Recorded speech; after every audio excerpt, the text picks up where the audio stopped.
Hello everyone, मेरा नाम हरमन है। आज हम हमारी कंसोलिडेशन की सीरीज़ को आगे बढ़ाते हुए उसका पार्ट 2 करेंगे और इसमें हम स्टडी करेंगे टरज़ागीज़ वन डायमेंशनल कंसोलिडेशन थ्योरी। जो ये टरज़ागी ने अपनी वन डायमेंशनल कंसोलिडेशन थ्योरी दी थी, इसको समझाने के लिए उन्होंने क्या किया, एक स्प्रिंग पिस्टन एनालॉजी ड्रॉ करी। स्प्रिंग पिस्टन एनालॉजी, इस एनालॉजी को हम कहते हैं स्प्रिंग पिस्टन एनालॉजी।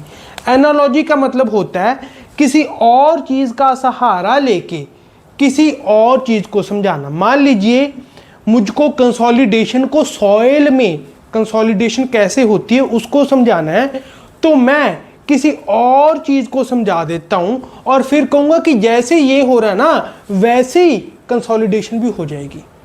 इसको हम इन जनरल एनालॉजी कहते हैं। ठीक है, अब हमारे कंसोलिडेशन के कंसेप्ट को समझाने के लिए टरज़ागी ने स्प्रिंग पिस्टन एनालॉजी ड्रॉ करी थी। इस स्प्रिंग पिस्टन एनालॉजी में उन्होंने क्या किया कि एक क्लोज्ड सिलेंड्रिकल कंटेनर ले लिया। ठीक है, ये मेरा एक क्लोज्ड सिलेंड्रिकल कंटेनर है।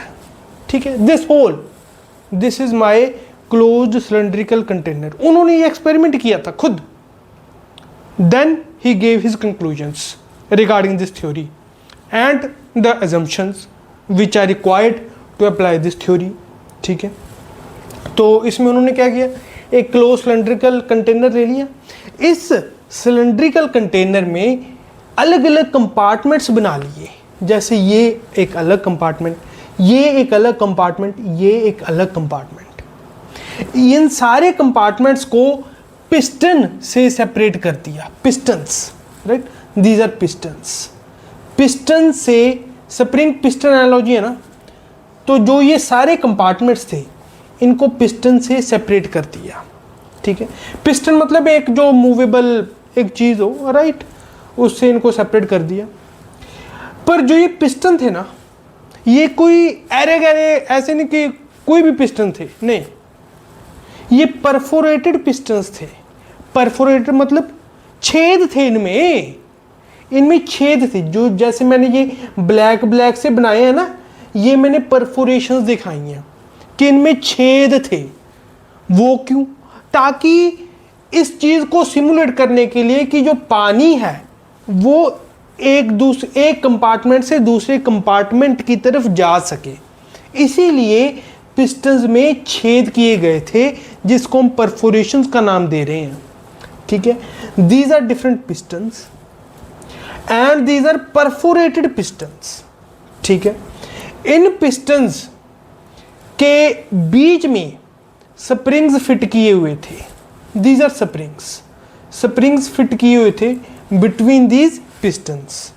ठीक है, अब इस पूरे जो ये पूरा एक सिलेंड्रिकल कंटेनर है, इस पूरे कंटेनर को पानी से भर दिया, फिल्ड विद वाटर। ठीक है, पानी से भर दिया।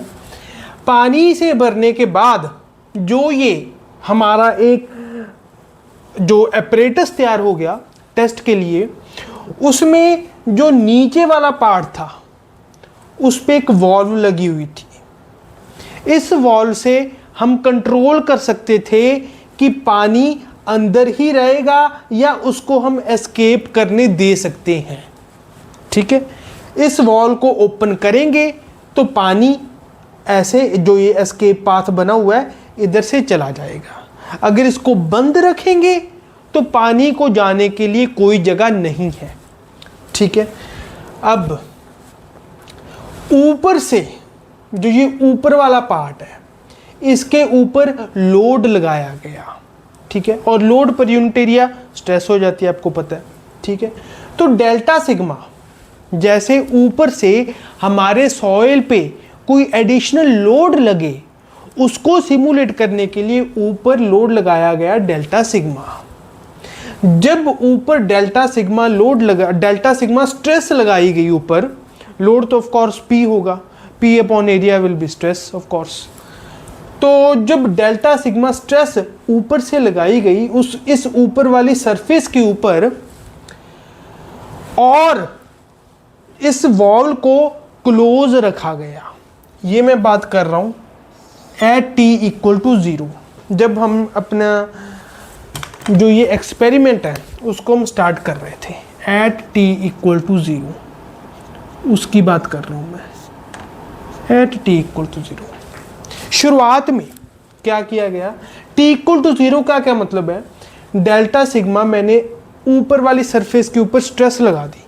स्ट्रेस लगाने के बाद इस वॉल को मैंने बंद रखा।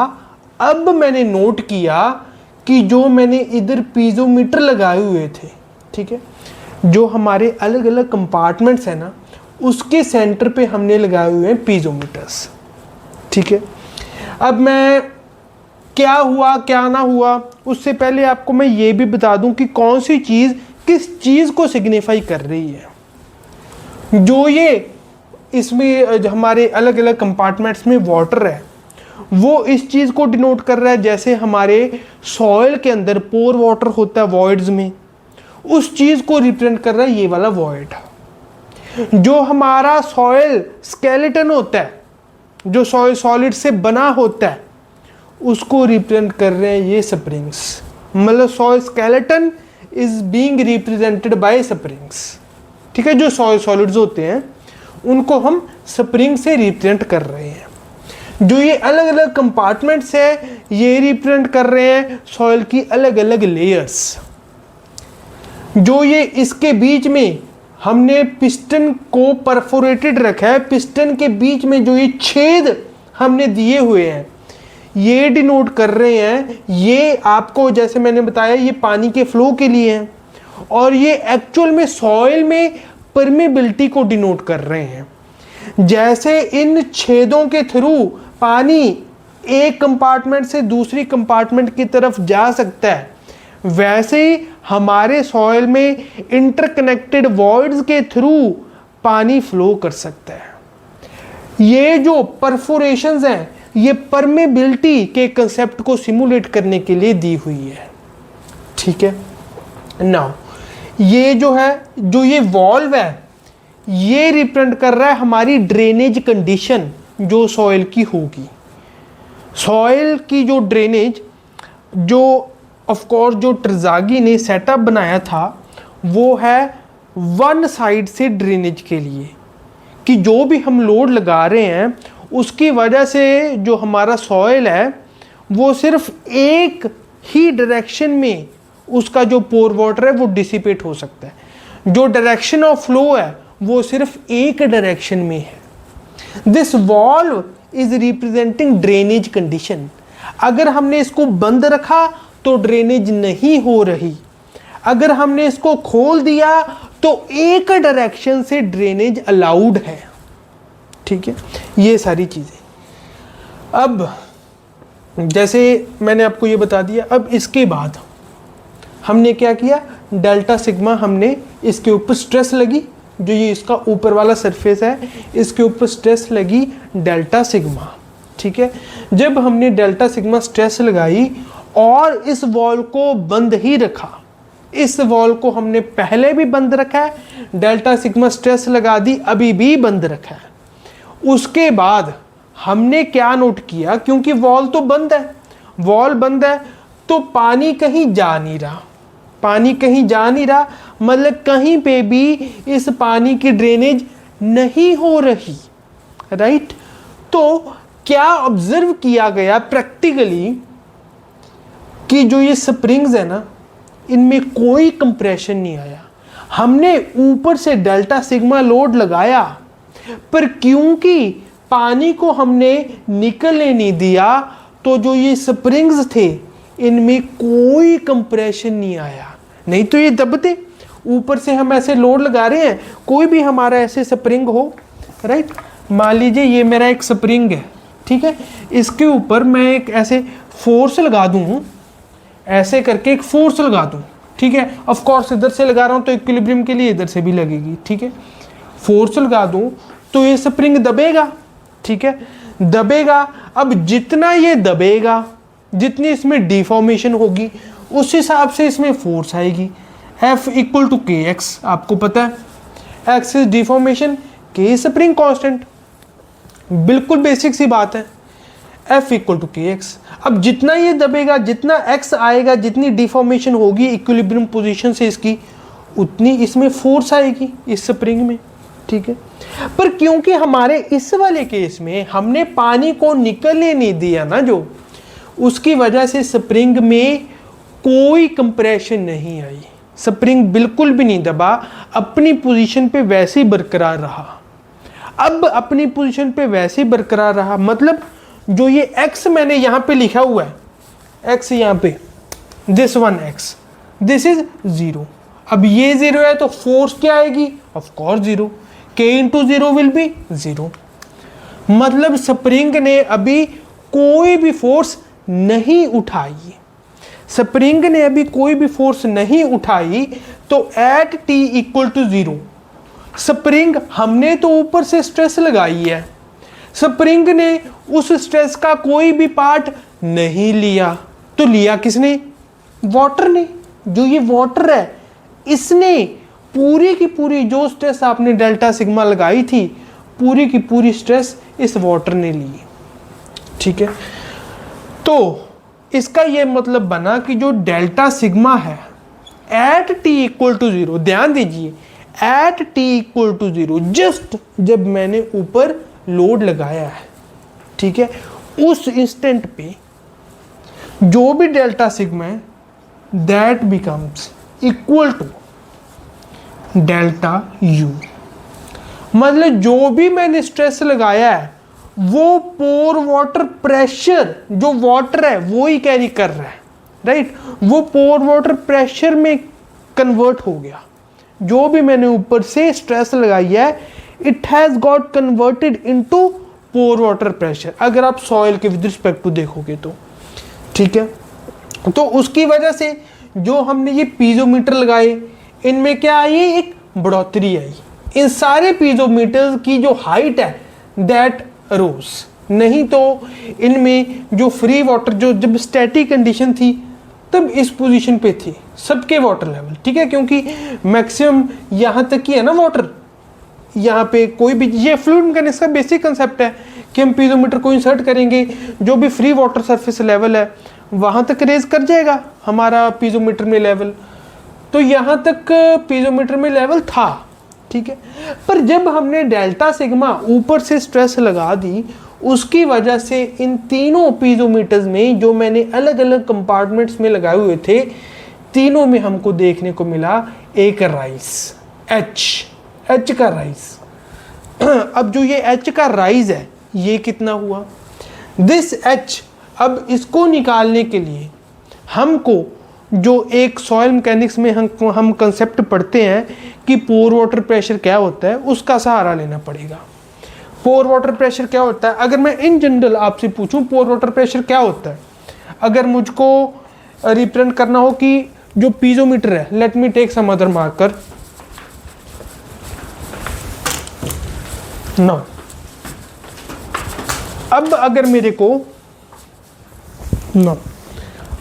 मेरे को ये रिप्रेजेंट करना हो कि इन टर्म्स ऑफ पीजोमीटर में कितनी हाइट है, वैसे मेरे को रिप्रेजेंट करना हो अपना पोर वाटर प्रेशर, तो मैं कैसे करूंगा, pore water pressure U, this is equal to, now let's इसको ऐसे ही रब किया जाए, U equal to pressure head into gamma W, this will be pressure head into gamma W, so H into gamma W, U, इसको pressure head को मैं H लिख रहा हूँ, H इनटू गामा W, तो ये H क्या हो जाएगा, pore water pressure by gamma W, U by gamma W, so this H। अब इसके जो भी मैंने आपको बताया, जो भी मैंने ऊपर से स्ट्रेस लगाई delta sigma, that got converted into pore water pressure, delta sigma equal to delta U, ठीक है। अब ये मैंने आपको फॉर्मूला बताया पोर वाटर प्रेशर का, जो जनरली होता ही है, pressure head into gamma W, pressure head को मैं H लिख दूं तो ये H की वैल्यू क्या आएगी, U बाय गामा W। तो इसमें कितना राइज होगा, U by gamma W, gamma. Now this, जो ये H का आपको राइज देखने को मिला है, ये इस इक्वेशन से अगर मैं देखूं तो U equal to pressure head into gamma W equal to H into gamma W, तो इधर से H आ रहा है U बाय गामा डब्ल्यू। अब हमारे वाले केस में U कितना है, पोर वाटर प्रेशर, किसकी बात कर रहे हैं हम ये H जो इंक्रीज इन हाइट देखी जा रही है, ये H, ये किसके इक्वल होगा, जो increase in pore water pressure है divided by gamma W. Delta U by gamma W, देखिए ना H equal to U by gamma W. हमारे वाले केस में हमने इंक्रीज देखना है, increase in height, that will be increase in pore water pressure delta U by gamma W, right.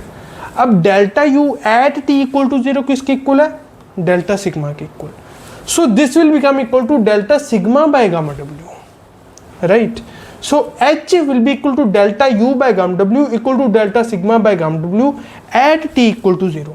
This whole condition, let me write with this whole condition. This is at T equal to 0.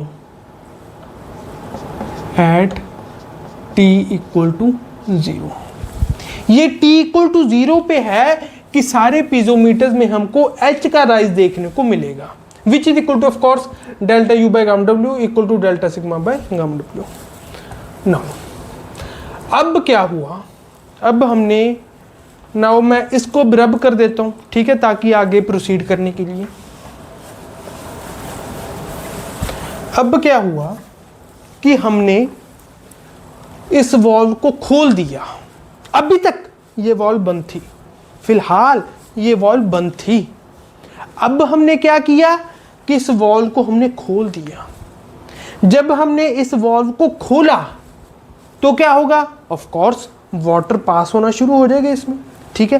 Water को आपने एक pressure में रखा हुआ है, अब आपने उस प्रेशर को हटा दिया, एक सरफेस जो उस वाटर को कंटेन करके रख रही थी अंडर प्रेशर, उसको आपने हटा दिया, तो क्या पानी उसमें से निकलने की कोशिश करेगा। जैसे मान लीजिए अब आपको मैं इसका फ्लूइड मैकेनिक्स में जो थोड़े थोड़े कंसेप्ट इसके ओवरलैप करेंगे वो भी आपके ज़्यादा क्लियर हो जाएंगे। अब जैसे हम पढ़ते हैं pressure energy, pressure head, fluid mechanics में पढ़ते हैं ना प्रेशर हेड, बर्नौलीज इक्वेशन में पढ़ते हैं pressure head, right. Datum head plus pressure head plus velocity head. Velocity head समझ में आता है हमको, दैट वेलोसिटी एक वेलोसिटी से जा रहा है, ठीक है, वेलोसिटी हेड समझ में आता है। डेटम हेड भी समझ में आता है, दैट ऑफ कोर्स एक डेटम से ऊपर हाइट है। ये प्रेशर हेड क्या होता है, प्रेशर हेड का मतलब जो ये ऐसे फ्लूइड जा रहा है ना पाइप में से, अगर उस सरफेस को आप हटा दोगे, जिसको हम पीजोमेट्रिक हेड मेनली कह रहे हैं, राइट, ये प्रेशर हेड प्लस जो डेटम हेड है that becomes equal to piezometric head. वो उसका मतलब क्या है कि जो भी सरफेस, जिस भी सरफेस में से अंडर प्रेशर हमारा फ्लूइड मूव कर रहा है, अगर हम उस सरफेस को हटा दें तो फ्लूइड की टेंडेंसी है ऐसे चीर फाड़ करके मतलब बाहर जाने की। जो पाइप है उसने फ्लूइड को कंटेन किया हुआ है, नहीं तो इस फ्लूइड की टेंडेंसी है ऐसे फैल जाने की। जो ऐसे फैल जाने की टेंडेंसी है ना, दिस इज प्रेशर। और अगर हम इसको in terms of head represent करें तो प्रेशर हेड, ठीक है ना। तो जो ये मेरी पाइप है, इसके थ्रू ऐसे फ्लूइड पाइप के जो साइड्स हैं, जो पाइप का सर्कमफ्रेंस है, उसके ऊपर प्रेशर जो लगा रहा है उसको हम प्रेशर हेड कह रहे हैं, राइट। जो इसकी टेंडेंसी है इस पाइप को चीर फाड़ करके बाहर जाने की, हालांकि पाइप का मटेरियल उसको करने नहीं दे रहा, पर जो इसकी टेंडेंसी है ना ऐसे होने की, उसको हम बोल रहे हैं pressure energy. Energy, this is energy. Energy मतलब शक्ति है।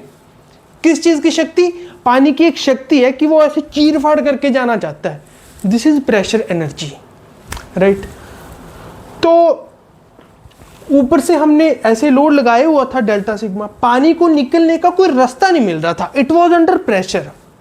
पर जब आपने ये वॉल खोल दी, अब इसको रास्ता मिल गया, अब ये यहां निकलने की कोशिश करेगा। जैसे पाइप में से फ्लूइड फ्लो कर रहा है, वाटर फ्लो कर रहा है, अगर आप उस पाइप का सरफेस हटा दो तो पानी की टेंडेंसी होगी ऐसे फैल जाने की।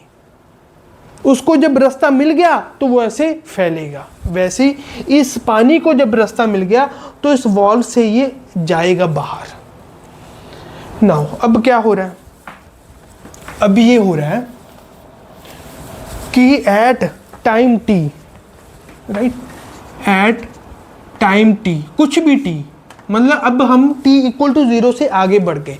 जब हमने इस वॉल को खोल दिया तो हमारा टाइम शुरू हो गया, राइट। जब बंद था at that time it was at t equal to 0, जब खोल दिया तब से हमारा टाइम शुरू हो गया एट t इक्वल टू जैसे जो भी हो रहा है। ये हम जो कंसोलिडेशन फील्ड में हो रही है उसको सिमुलेट कर रहे हैं कि जो हम ऊपर से लगाते हैं ना, ठीक है, ऊपर से हम लोड लगाते हैं तब क्या होता है, तब पूरे का पूरा जो भी, जैसे एट t इक्वल टू 0 सारे का सारा जो स्ट्रेस था वो इस पोर वाटर ने लिया था। वैसे ही जब सॉइल में हम स्ट्रेस लगाते हैं, उसको निकलने का रास्ता ना मिले पानी को, ठीक है ना, जो ऊपर से हमने स्ट्रेस लगाया, ऊपर से स्ट्रेस लगाया तो शुरुआत में एट t इक्वल टू 0 पानी को, क्योंकि जैसे ये हम कंसोलिडेशन के किस में बात करते हैं, मेनली क्ले सॉइल के बारे में बात करते हैं। क्ले सॉइल जो होते हैं उसमें पानी को आसानी से निकलने का रास्ता नहीं मिलता क्योंकि उसके वॉइड्स बहुत छोटे छोटे होते हैं। उस छोटे छोटे वॉइड से ट्रैवल करने में पानी को दिक्कत होती है, इसलिए पानी इतनी आसानी से मूव नहीं कर पाता, ठीक है। तो उस कंडीशन को सिमुलेट कर रहे हैं कि जैसे इसमें शुरुआत में t इक्वल टू 0 पूरे का पूरा जो स्ट्रेस था वो इधर वाटर ने लिया था, वैसे हमारे सॉइल में भी एट t इक्वल टू 0 जो भी पूरे का पूरा स्ट्रेस आता है वो पानी लेता है। क्योंकि उस पानी को निकलने का कोई रास्ता नहीं मिलता तो वो कुछ ऐसी कंडीशन बन जाती है जैसे हमने यहाँ पे सिमुलेट करी है वॉल को बंद करके। जैसे यहाँ पे जब पानी को निकलने का कोई रास्ता नहीं मिला तो पूरे का पूरा स्ट्रेस पानी ने उठाया, वैसे ही क्ले सॉइल्स में परमेबिलिटी कम होने के कारण, क्योंकि वॉइड्स बहुत छोटे छोटे हैं तो पानी ट्रैवल नहीं कर पाता, इसलिए पूरे का पूरा जो स्ट्रेस है वो पानी उठाता है, राइट। तो ये मैंने आपको ऐसे बता दिया। अब एट वॉल हमने खोल दिया, अब हमारा टाइम शुरू हो गया, right. At t equal to 1 second 2 second करते करते 1 डे 2 डे फिर 1 ईयर 2 ईयर, जैसे ऐसे सॉइल की मैं बात कर रहा हूँ। इस केस में अगर बताऊँ तो एट t इक्वल टू जहाँ पे भी हमने देखा, ठीक है, जो भी हम टाइम नोट कर रहे हैं उसमें हमने क्या देखा कि धीरे धीरे जो ये पानी था वो इस वॉल में से निकलना शुरू हो गया। ऑफ कोर्स होना ही था, ओके। जब पानी इसमें से निकलना शुरू हुआ ना तो उसका भी एक पैटर्न था, ऐसे नहीं कि रैंडमली कैसे भी निकलना शुरू हो गया, ओके, ना, उसका एक पैटर्न था। वो पैटर्न क्या था, ऑफ कोर्स जो ये आपको नजर आ रहा होगा, जो इधर वाला पानी है वो पहले निकलेगा, ठीक है, जो इधर वाला प्रेशर है वो पहले रिलीज होगा जो वॉल के पास है। मतलब जिस साइड हम पानी को ड्रेनेज प्रोवाइड कर रहे हैं उस साइड के नजदीक जो पानी होगा, जो कंपार्टमेंट होगा, वो पहले अपना प्रेशर रिलीज करेगा, उसके बाद दूसरों की बारी आएगी। सबसे पहले इसकी बारी आएगी, फिर इस वॉल से ये सबसे पास है, सबसे पहले इसकी बारी, फिर ये थोड़ा दूर, फिर इसकी बारी, ये सबसे दूर है, इसकी लास्ट में बारी आएगी। तो जैसे हम देखते गए कि जैसे जैसे टाइम लैप्स करता गया तो जो यहाँ पे था, let me do it with other marker, नहीं यही ठीक है, चलो, this was at t equal to 0, ठीक है, this was at t equal to 0। अब क्या हुआ कि सबसे पहली बार ये इसकी जो वॉल के सबसे करीब था, इसकी सबसे पहले बारी, तो इसकी जो इधर वाला वाटर है वो निकल गया, ओके, ये वाला वाटर निकल गया। ऑफ कोर्स थोड़ा टाइम लगाएगा क्योंकि हमने बीच में पीजोमीटर अगर यहाँ लगाते तो एकदम से हमें नजर आता कि इधर आ गया, ठीक है, बिल्कुल इधर आ गया, then we could have recognised कि इधर आ गया पानी, ठीक है। पर हमने क्योंकि बीच में लगाया तो ऑफ कोर्स थोड़ा सा टाइम लगेगा, उसके बाद हमें पता लग जाए कि इधर पानी आ गया। जो अपना before the application of pressure जहां पे मेरा वाटर लेवल था हमारे पीजोमीटर में, वहीं पे वापस आ गया, यहाँ पे आ गया। और इस वाले में अभी उतना ही है, इस वाले में इतना ही है।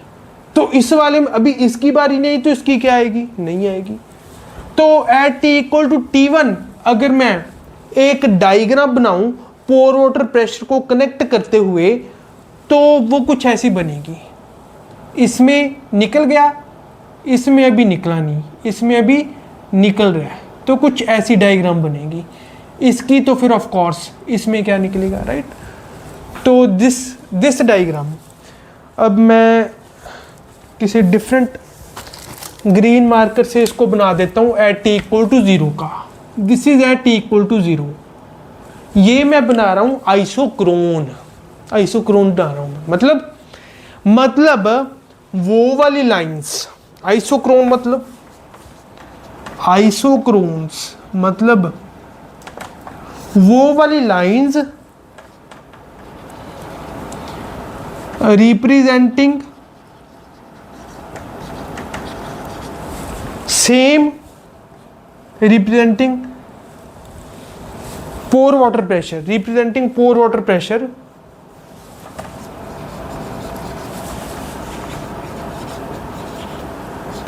Pressure, at same time.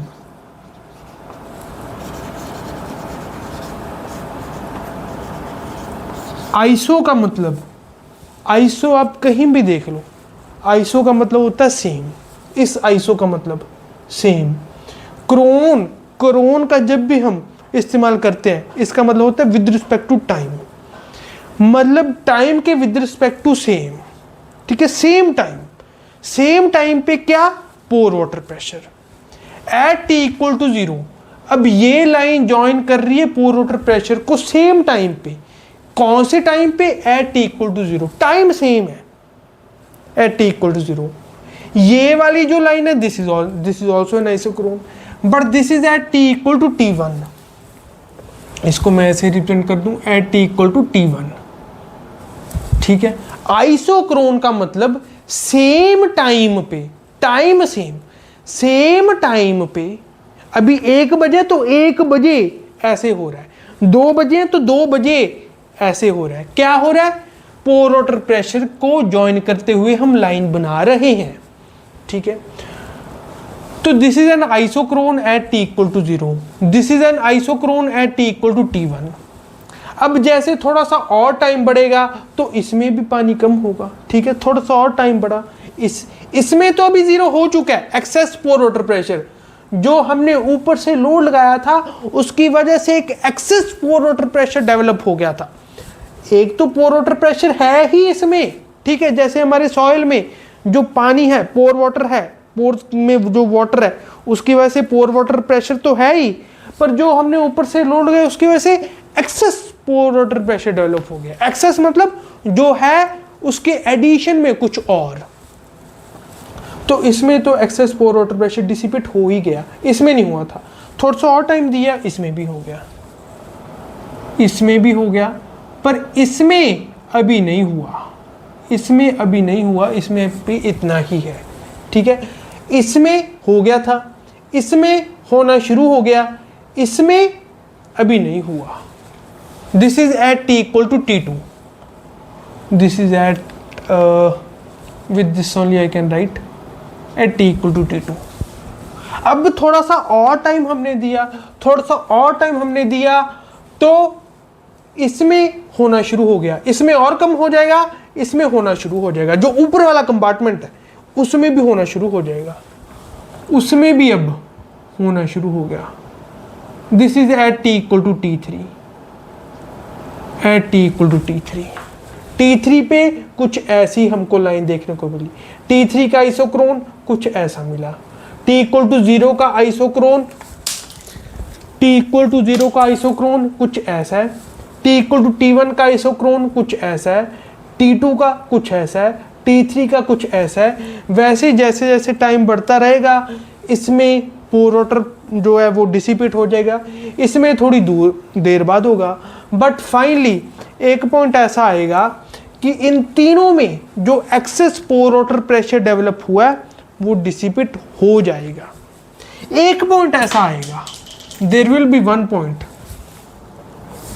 Late me take this, there will be one point जब इन तीनों में जो ये pore water excess pore water pressure develop हो गया, that will get completed, right. जो एक्सेस पोर वाटर प्रेशर बन गया था that will get dissipated, right. इस पॉइंट पे जब पोर वाटर प्रेशर अपनी पोजीशन पे वापस आ गया, उसको हम कहेंगे कि कंसोलिडेशन कंप्लीट हो गई।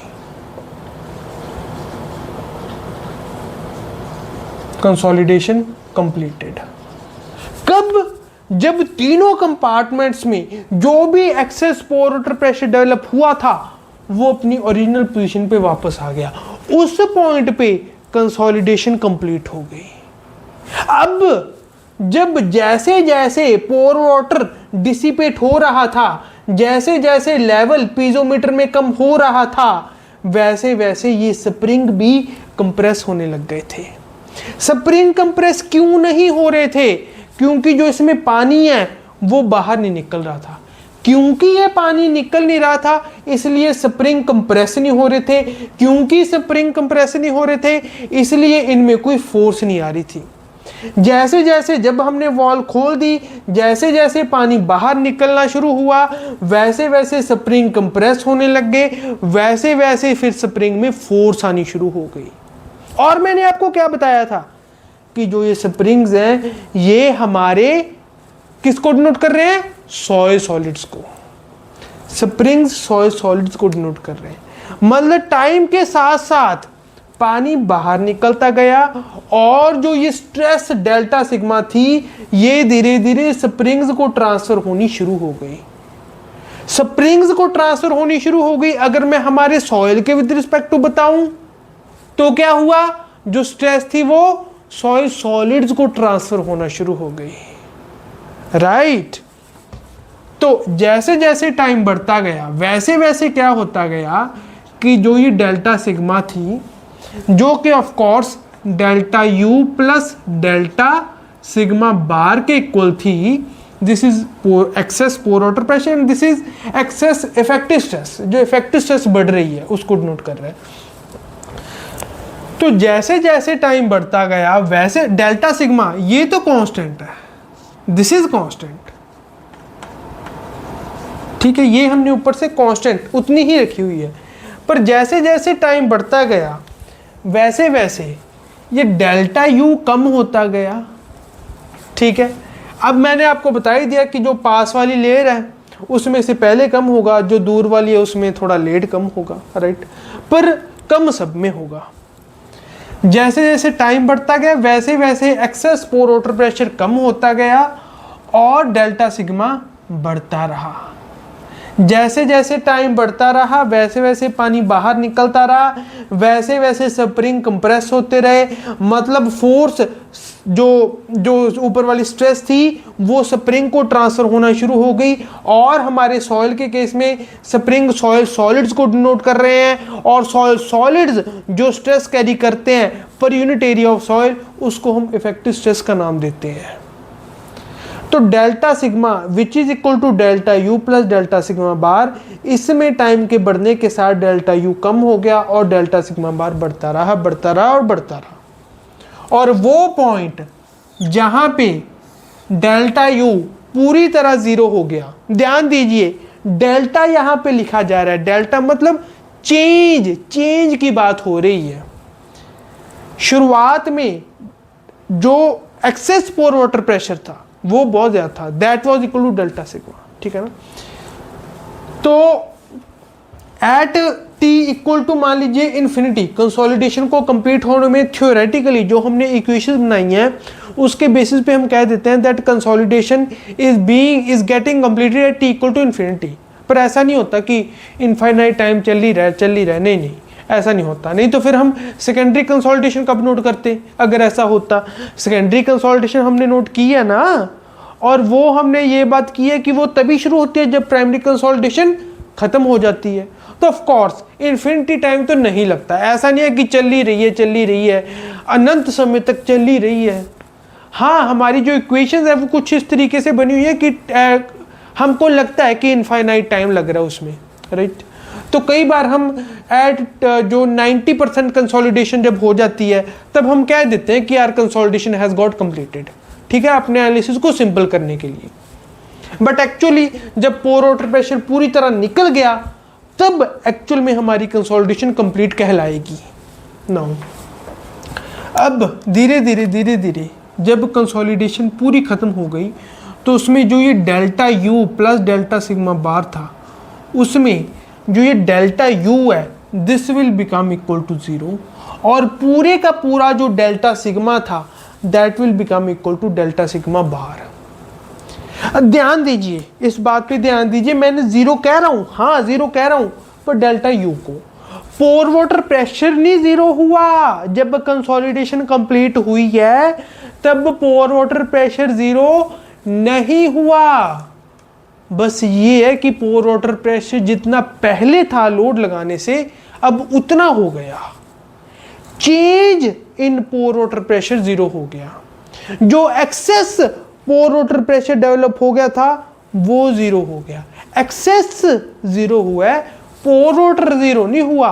पोर वाटर प्रेशर अभी भी उतना है जितना लोड लगाने से पहले था, बल्कि उस स्टेट को ही हम, किसको, उस स्टेट को जहां पे पोर वाटर प्रेशर उतना ही हो जाए जितना लोड लगाने से पहले था, उस स्टेट को हम कहेंगे कि अब हमारी कंसोलिडेशन कंप्लीट हो चुकी है, अब हो चुकी है। Delta u 0 and delta sigma will become equal to delta sigma bar. इसीलिए कंसोलिडेशन को टोटल स्ट्रेस से नहीं जोड़ा जाता, इफेक्टिव स्ट्रेस से जोड़ा जाता है, राइट? क्योंकि कंसोलिडेशन हम किस चीज को कह रहे हैं? What is consolidation? कंसोलिडेशन मतलब प्राइमरी कंसोलिडेशन किस चीज को कह रहे हैं? कि जो पोर्स है उनमें से वाटर का निकलना और ओवरऑल हमारे सॉइल की सेटलमेंट होनी, ठीक है? वो सेटलमेंट किसकी वजह से हो रही है? इफेक्टिव स्ट्रेस की वजह से, इफेक्टिव स्ट्रेस, राइट? जो हमने ऊपर टोटल स्ट्रेस ऊपर डाली वो किस में कन्वर्ट हो रही है? Effective stress. तो हम ये कह देते हैं कि that consolidation is governed by effective stress, not total stress. हमारे सॉइल में कितनी इफेक्टिव स्ट्रेस है उस पे डिपेंड करेगा कि हमारे सॉइल की सेटलमेंट किस में होगी, कितनी होगी, राइट? क्योंकि जैसे आप देख पा रहे हो कि जो भी आपने ऊपर से लोड लगाया है वो अल्टीमेटली सॉइल सॉलिड्स ने कैरी करना है।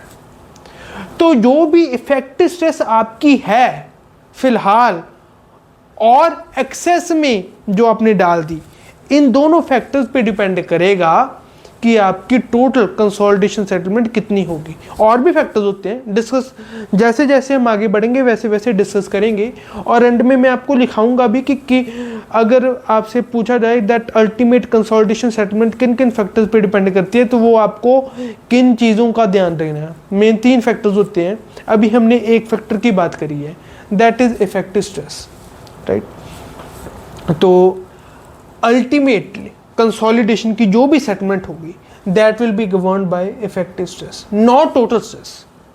कंसोलिडेशन जब भी होगी that will B governed by effective stress, right? अब ये मैं लिख देता हूं, आई कैन राइट दिस।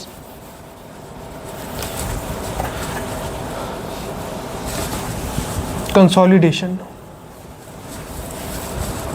कंसोलिडेशन जब भी होगी it is governed by effective stress, क्योंकि अल्टीमेटली जो आपने ऊपर से लोड लगाया है वो सॉइल सॉलिड्स नहीं लेना है, ठीक है? इसलिए कंसोलिडेशन इक्वेशन से भी हमने देख लिया, एनालॉजी से भी देख लिया that ultimately delta sigma has to get converted to delta sigma bar. अगर इसमें बात करूं तो जो भी आपने ऊपर से लोड लगाया है, स्ट्रेस लगाई है, that ultimately has to be carried by these springs. Consolidation is governed by effective stress. This is a very very important thing. ये एक important fact भी है, both practically और आपके पेपर के पॉइंट ऑफ व्यू से। पेपर में direct question पूछा जा सकता है रीजनिंग में। Consolidation is governed by total stress, पहली स्टेटमेंट। दूसरी statement consolidation is governed by effective stress. कौन सी सही होगी? मल्टीपल सेलेक्ट क्वेश्चन आ सकता है गेट में, 1 2 3 4। पहली statement consolidation governed by total stress, दूसरी statement consolidation is governed by effective stress, तीसरी चौथा कुछ और होगा, राइट?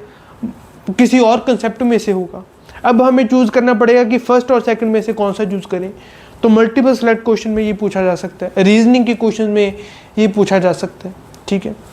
तो इस बात का आपको ध्यान रखना है। This is an objective of reasoning which that consolidation is govern by effective stress. ये आपका बहुत ही एक इंपॉर्टेंट ऑब्जेक्टिव है रीजनिंग का। इसके पीछे का कारण क्या है वो मैंने आपको इक्वेशन से भी शो कर दिया और लॉजिकली भी समझा दिया। लॉजिकली क्या कि जो भी ऊपर से स्ट्रेस लगना है दैट है ultimately has to be carried by soil solids. और इक्वेशन से हमने देख लिया है टी इक्वल टू इन्फिनिटी, जो थ्योरेटिकली कंसोलिडेशन के लिए हम टाइम कहते हैं t equal to infinity. Of course ऐसा होता नहीं है, मैंने आपको बताया।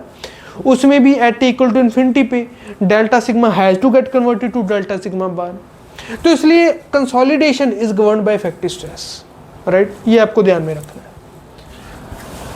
नाउ ये मैंने बनाया था, एक टेबल सा बनाया, उसको भी हम रेफर कर लेते हैं कि जो लोड ऑन पिस्टन है ये किस चीज़ को कौन सी चीज़ दर्शाई जा रही है। जो हमारा ये सेटअप दिस ये जो हमने यहाँ पे ऑपरेटर सेट किया है उसका ये वाला पार्ट है। वो सॉइल में कौन सी चीज़ दर्शा रहा है वो ये वाला पार्ट है। Load on piston applied external stress, जो इसमें लोड ऑन पिस्टन ऊपर से हमको नजर आ रहा है, हमने लगाया है। ऑफ कोर्स ये पिस्टन नहीं है जो मैंने ऊपर बनाया, this is not a piston, but of course जो ऐसे लिखने को लिख देते हैं हम, और जो मैंने यहाँ पे लोड लगाया वो पिस्टन पे भी ऑफ कोर्स जाएगा ही। तो load on piston this is equivalent to applied external stress जो सॉइल पे लगेगा। वाटर इज, जो इसमें वाटर है that is equivalent to pore water जो हमारे सॉइल में होगा। स्प्रिंग्स ये जो सॉइल सॉलिड्स हमारे होंगे इक्विवेलेंट टू दैट। वॉल्व जो ड्रेनेज कंडीशन होगी। अब मान लीजिए एक्सपेरिमेंट करते समय ट्रजागी कुछ इस तरीके का सिमुलेट करते, इस तरीके के अपरेट्स बनाते कि ऊपर और नीचे दोनों तरफ वॉल हो जाती और हम एक तरीके से उसको ऊपर से लोड लगाते, दो तरीके ऊपर भी वॉल्व होती नीचे भी वॉल्व होती। अगर इस तरीके का कुछ अपरेटस सेटअप हो पाता तो वो डबल ड्रेनेज हो जाती, right. This is single drainage, एक साइड से हो पा रही है तो single drainage, single drainage, double drainage, इन सारी चीज़ों को मैं डिटेल में आपको समझाऊंगा। बट इतना तो आपको ऑफ कोर्स समझ लग ही गया होगा that this is the case of single drainage. No, valve drainage condition को रिप्रेजेंट कर रही है। और स्प्रिंग कंप्रेशन, जब हमने ऊपर से लोड लगाया है, पानी निकल रहा है और स्प्रिंग जो कंप्रेस हो रहे हैं वो किस चीज़ को डिनोट कर रहा है, जो हमारी अल्टीमेटली जो सॉइल कंप्रेस करेगा। और अल्टीमेटली जब पूरी का पूरा पोर वाटर डिसिपेट हो गया उसमें फिर जितने ही स्प्रिंग कंप्रेस होने थे हो गए, that is denoting our ultimate consolidation settlement, कि एंड में इतनी सेटलमेंट मेरी सॉइल की हो जाएगी कंसोलिडेशन कंप्लीट हो जाने के बाद। ये इस चीज़ को डिनोट कर रहा है, right. Spring compression is being denoted by settlement, right. So this is a Trzagi's one-dimensional consolidation theory. Now let me check the time. And so मुझको जैसे कि नज़र आ रहा है दैट अबव 40 मिनट्स हमको हो चुके हैं इस डिस्कशन को करते हुए।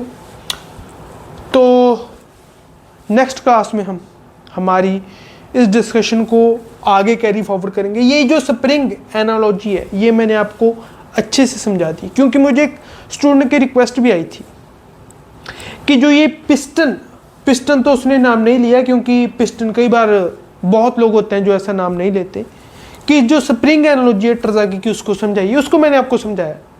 अब इसमें जो आपने आइसोक्रोन्स पढ़े होंगे वो कुछ डिफरेंट होंगे, वो इधर से शुरुआत हो रही होगी उनकी, पर नहीं, मैंने आपको वो समझाया जो एक्चुअली ट्रजागी ने किया था। अगर इधर से आइसोक्रोन आप शुरू कर दो तो उसका मतलब है कि ऊपर की तरफ वॉल लगा हुआ है, that is not what Terzaghi did, ठीक है। हाँ, आप अपने पेपर की सहूलियत के लिए ऐसा कर सकते हो कि मतलब मान लीजिए कि आपको हर तरीके से प्रिपेयर होना पड़ेगा, ठीक है, कि हो सकता है वैसे तो आईआईटी के प्रोफेसर जो पेपर सेट करते हैं वो बहुत ही नॉलेजेबल प्रोफेसर होते हैं, बट स्टिल अगर मान लीजिए कि उन्होंने जो पॉपुलर बुक्स में डायग्राम बनाई होती है उस हिसाब से ही कुछ आपसे पूछ लिया, वैसे यहाँ से आएगा नहीं क्वेश्चन कि ऐसे आइसोक्रोन कैसा है, बता भी सकते हैं, ऐसा भी नहीं कि नहीं आ सकता, क्योंकि ये बहुत ही पॉपुलर एनालॉजी है। और अगर क्वेश्चन आ गया तो एक नया क्वेश्चन होगा तो उसका स्कोप बढ़ तो जाता ही है। तो आप ऐसा इसमें कर सकते हो कि अगर यहाँ से एक वॉल्व दिया होता तो जो मैंने ये आइसोक्रोन्स बनाए ना, ये कुछ इस तरीके के बन जाते हैं कि इसकी मिरर इमेज अगर आप ऐसे ले लो यहाँ से, लेट मी ड्रॉ विद, अब ये तो आपको क्लियर है ही, इसमें मैं थोड़ा सा काचा माचा कर सकता हूँ, राइट, थोड़ा सा इसको कर सकता हूँ। फिर ये कुछ ऐसे बन जाते हैं कि इधर से ऐसे, राइट, ऐसे जो इसकी मिरर इमेज है वो बन जाता, ऐसे, फिर ऐसे, देन ऐसे, ठीक है, फिर कुछ इस तरीके के बन जाते।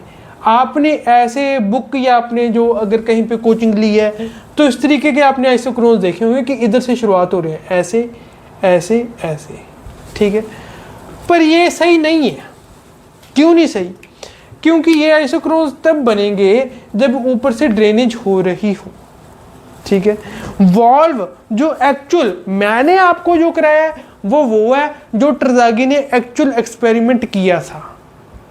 मैंने आपको ऐसा नहीं कि अंधाधुंध एक बुक को फॉलो करके आपको करा दिया, नहीं, मैं उस चीज़ की जड़ तक गया हूँ। मैंने देखा कि एक्चुअल में ट्रजागी ने कौन सा सेटअप किया था। जो एक्चुअल ट्रजागी ने सेटअप किया था अपनी थ्योरी देने से पहले, उसमें उन्होंने नीचे वॉल लगाई थी और नीचे से ड्रेनेज हो रही थी, उस हिसाब से इधर से पहले पानी निकलेगा। तो जो मैंने रेड वाले आइसोक्रोन्स बनाए हुए हैं, दोज आर करेक्ट। अगर आप एक्चुअल थ्योरी के हिसाब से एक्चुअल जो एक्सपेरिमेंट हुआ था उस हिसाब से आप देखोगे।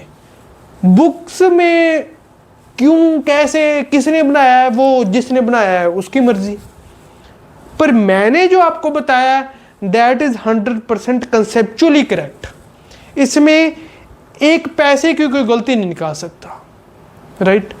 मैंने आपको जो बताया जो ट्रजागी ने एक्चुअल में किया था एक्सपेरिमेंट, राइट। तो अगले लेक्चर में हम करेंगे आगे इस, ये तो हमारी स्प्रिंग एनालॉजी ख़त्म हो चुकी है। आगे हम फिर कुछ और ग्राफ्स भी देखेंगे, ट्रजागी की इक्वेशन भी देखेंगे और धीरे धीरे करते हुए अपने इस चैप्टर को आगे बढ़ाएंगे, ठीक है।